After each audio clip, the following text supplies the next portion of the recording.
दोस्तों नमस्कार। और मैं हूं Vinod Kumar Kove. Voice of Adivasi channel पर आपका स्वागत है। तो दोस्तों ये है एपिसोड सेकेंड, जिसमें डीलिस्टिंग की ज़रूरत क्या है मैं आपको बताने की कोशिश करूंगा। और कुछ लोग कहते हैं कि भाई तू क्रिश्चियनिटी पर ही क्यों अटैक करता है, तो उसका भी इसमें जवाब मिलेगा। तो उससे पहले मैं सभी से अनुरोध करता हूं, जो लाइक माइंडेड पीपल है सभी से मैं अनुरोध करता हूं कि इस चैनल को सब्सक्राइब करें और इस वीडियोस को शेयर करें, अपने अपने लोगों को जागरूक करने की कोशिश करें। और जो संकरित है उनको तो डेफिनेटली भेजिए। ये उनको समझ में आना ही चाहिए कि उन्होंने क्या किया, और ये जो भी कर रहा है उसको भी समझ में आना चाहिए कि उसने कैसी गलती की है। तो दोस्तों चलो एक कहानी से शुरू करते हैं। एक बढ़िया कहानी है, मज़ा आ जाएगा आपको भी। तो देखिए, एक भोला भाला सीधा साधा आदिवासी जो अपने जंगलों में, अपने गाँव में, अपने बस खेड़े फाड़ों में आराम से ज़िंदगी गुजारते रहता है। अचानक उसको पता नहीं ज्ञानोदय हो जाता है, या सपने में कोई आ जाता है। सपने मान लो कि यीशु ही आ जाता है और बोलता है अरे तू जा, वहाँ पर एक पास्टर है उससे जाकर मिल। फिर ये बेचारा जाकर उससे मिलता है। फिर पास्टर बोलता है कि चल ठीक है आऊँगा, तेरे घर में कुछ परेशानी है ना, मैं दूर करने आऊँगा, तू चले जा बोलता है। फिर नेक्स्ट डे या कभी हो वो अपना धर्म ग्रंथ लेकर वहाँ पर उसके घर में जाता है। तो दोस्तों जाने के बाद होता क्या, ये जो पास्टर है ना, ये जो आदिवासी से मिलता है उसकी परंपरा, उसकी आदिवासियत, उसकी रूढ़ी प्रथा, इस पर सभी को बहुत अच्छी तरह से यानी कि सराहना करता है उसके बारे में। अरे बाप रे तू आदिवासी है, तू तुम्हारा धर्म ऐसा रहता। धर्म का मतलब है कि कोड ऑफ कंडक्ट, आप लोग ऐसे हैं, आप लोग मूलवासी है इस धरती के, ये है वो है, ऐसा इतनी बड़ी बढ़िया बातें उसको कहता है और इतनी प्रशंसा करता है उसके बारे में कि वो भोला भाला आदिवासी इतनी प्रशंसा सुनने के बाद आदिवासियत को त्याग देता है और धर्म अपना लेने के लिए अपना निर्णय कर लेता है। इतनी बड़ी बड़ी बातें वो पास्टर कहता है। फिर जैसे ही इसका मन हो जाता, फिर वो उसके पास जाता है। जाने के बाद देखिए, मैंने तो निर्णय कर लिया, आपने मुझे बहुत बेहतरीन तरीके से बताया कि मेरी आदिवासियत क्या है, इतना बड़ा विरासत है, इतनी बड़ी प्रथा है, पारंपरिक तौर पर हम ऐसे जीते हैं। तो आपने इतनी अच्छी तरीके से बताया कि मुझे लगा तो मैं गलत आदमी हूँ और इस प्रथा में मैं नहीं रह सकता। मैं आपके साथ आपके गलत अंधविश्वासी, आपकी जो क्या बोलते फॉरेन एलियन फिलॉसफी है, उसको मैं अपनाने के लिए तैयार हूँ बोलकर उसने बोलता है। वो क्या बोलता है, अरे ठीक है ठीक है ठीक है चलो। उसने क्या करता है, अपना ग्रंथ लेता है और इसके हाथ में थमा देता है। वो घर में आता है और वो ग्रंथ पढ़ता है, प्रार्थना विर्थना करने की उसको सब कुछ बता देता है और ये ग्रंथ पढ़ता है। जैसे जैसे वो ग्रंथ पढ़ता है उसको ऑटोमेटिकली अपने आप पर, अपनी पैदाइश पर शक होने लगता है। पढ़ता है शक होने लगता है। अरे साला ये क्या हो गया, पढ़ता है शक होने लगता है। फिर उसके पास जाता है कि बोलता है कि पास्टर साहब ऐसा ऐसा मुझको खुद पर शक होने लगा, मुझको मेरे पिताजी को ढूंढना पड़ता, ऐसा बोलकर बोलता है। उसने बोलता है सही है, मैं भी तो वही काम कर रहा हूँ इतने सालों से, मैं भी मेरे पिता माँ को ढूंढ रहा हूँ, चल दोनों मिलकर ढूंढते हैं बोलता है। फिर पास्टर उसको क्या करता है, यानी कि धर्म प्रचारक उनका, वो उसको बाप्टिज्म देता है। बैप्टिज्म नहीं, बापिज्म, यानी कि बाप को ढूंढने की एक क्या बोलते हैं, एक खोजने की एक संकल्प उसको देता है। फिर दोनों मिलकर ये कर लेते हैं। तो देखिए दोस्तों, इस तरह से एक पास्टर एक आदिवासी के पास आकर इतनी बढ़िया बढ़िया बातें बोला होगा, तब जाकर उन्होंने इतना बढ़िया विरासत वाला आदिवासियत छोड़कर उसने धर्म अपना लिया। कितनी बड़ी बड़ी बातें उसने कहा होगा, तो कितनी अच्छी अच्छी बढ़िया बढ़िया बातें उसने कहा होगा, तब जाकर उसने एक झटके में अपनी पुरखों से, सालों से, करोड़ों वर्षों से आने वाली परंपरा को त्याग देकर इसमें चल जाता है। ऐसा कभी होता क्या? होता ऐसा कभी? उसने कितनी गंदी गंदी बातें बोली होगी आदिवासियत के बारे में, क्या क्या उसके कानों में फूका होगा उसने, तब जाकर तो उसने ये निर्णय लिया।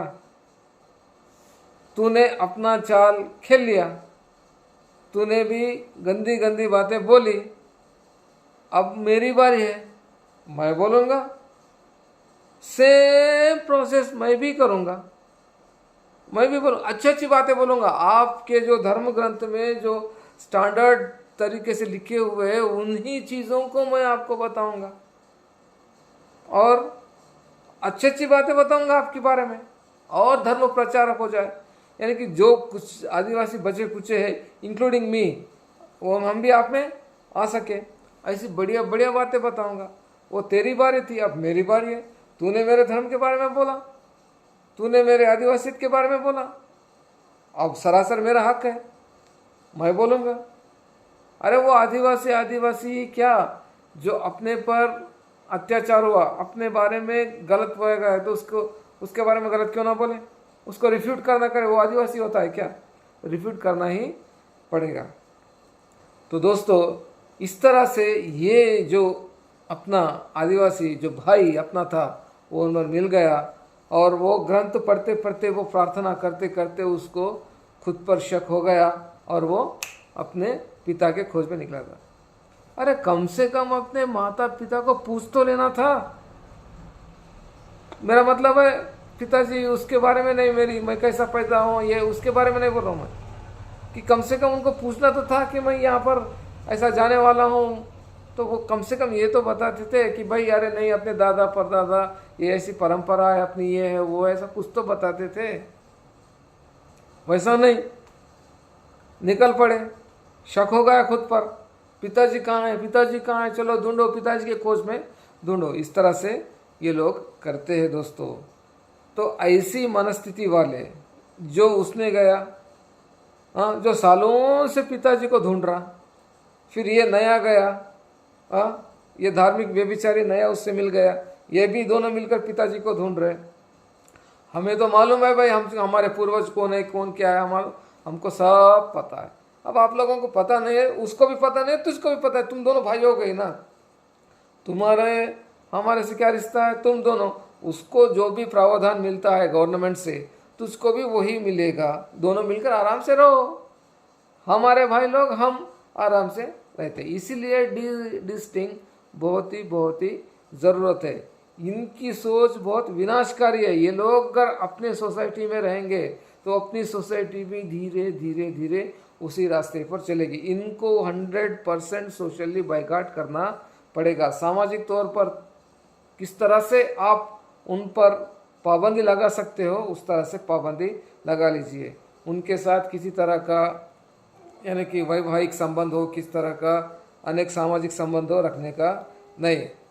वो क्रिश्चियन जब मरता है तो उसके लिए एक सेपरेट कब्रिस्तान रहता है, तो उसको वहीं जाकर दफनाना चाहिए। अपने गांव में उनको आने की कोई ये नहीं है। उनके कार्यक्रम में अपन को जाना नहीं है, अपने कार्यक्रम में उनको बुलाना नहीं है। और महत्वपूर्ण बात, जहाँ पर भी थोड़ा सा स्ट्रांग ऑर्गेनाइजेशन है अपनी, वहाँ पर चाहे तहसील ऑफिस हो या रेवेन्यू डिवीज़न ऑफिस हो या कलेक्टरेट हो, वहाँ पर अपने लेटर पैड पर लिखकर ये धर्मांतरित लोगों को कैस्ट सर्टिफिकेट नहीं देना चाहिए, ट्राइबल सर्टिफिकेट उनको देना नहीं चाहिए। जब भी देते हो तो ये धर्मांतरित है, ये ईसाई लोग हैं, इन पर कंप्लीटली इंक्वायरी करने के बाद ही इनको सर्टिफिकेट देना चाहिए बोलकर आप वहाँ पर निवेदन दे सकते हैं। और ये धर्मांतरित लोगों को, ये धार्मिक व्यभिचारियों को ट्राइबल सर्टिफिकेट नहीं मिलना चाहिए, किसी तरह की सुविधा नहीं मिलना चाहिए। ये अपने अपने लोग पे, अपने अपने ब्लॉक लेवल पर या जहाँ का वहाँ इन पे करना चाहिए। इनको किसी तरीके से अपने समाज में मिंगल्ड होने देना नहीं चाहिए।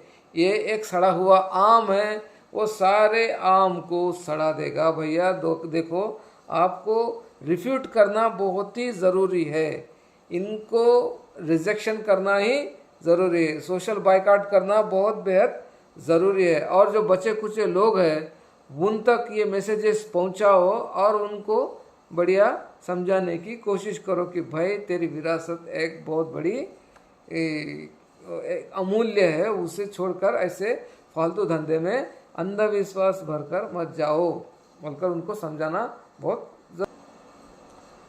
तो फिर से कह रहा हूँ दोस्तों, इस तरह से अपने समाज को बचा के रखना है। जो नवयुवक है, जो नई पीढ़ी है, प्लीज़ आप अपने अपने स्तर पर अपने समाज को जागरूक करो और कृपया ये वीडियोस हर किसी को पहुंचना चाहिए।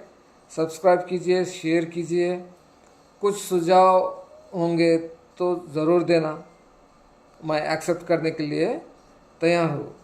तो दोस्तों, इस तरह से ये लोगों पर करना पड़ेगा और ये अपने आदिवासियत पर बहुत गंभीर तरीके से कुछ ना कुछ आरोप लगाए होंगे, तब जाकर ये लोग वहाँ पर गए। तो अपना भी दायित्व बनता है कि उन पर आरोप उसी तरह का अटैक करना ज़रूरी है। ये तो सिर्फ शुरुआत है, अभी आगे आगे होगा, ये भाग 2 है, फिर 3, 4, 5, 6 ऐसे एक एक इश्यूज़ में लेकर आते रहूँगा। फिलहाल वो दोनों मिलकर अपनी बाप की खोज में जाना चाहिए। बाप को खोजो, पता नहीं वो माओं पे क्या गुजरती होंगी, उन्होंने क्या सोचा होगा, मगर चलो भाई अपन को नहीं मालूम, क्योंकि ये डिवाइन एबिलिटी के वाले लोग हैं। जो कुछ भी होता है इनका डिवाइन होता है। इंटरनेट उस ज़माने में था वैसा उनका होता है। Okay, not matter, I am not involving in this matter. मगर ये पिताजी के खोज वाले जिनका ना आता है न पता है, उनको बाजू में रखना बेहद ज़रूरी है। और जैसे मैंने बताया कि आप धीरे धीरे एक क्या बोलते, एक जागरूक लाकर इनको डीलिस्टिंग कर कर इनका बाहर का रास्ता दिखाना बेहद ज़रूरी है। धन्यवाद, नमस्कार, जय सेवा।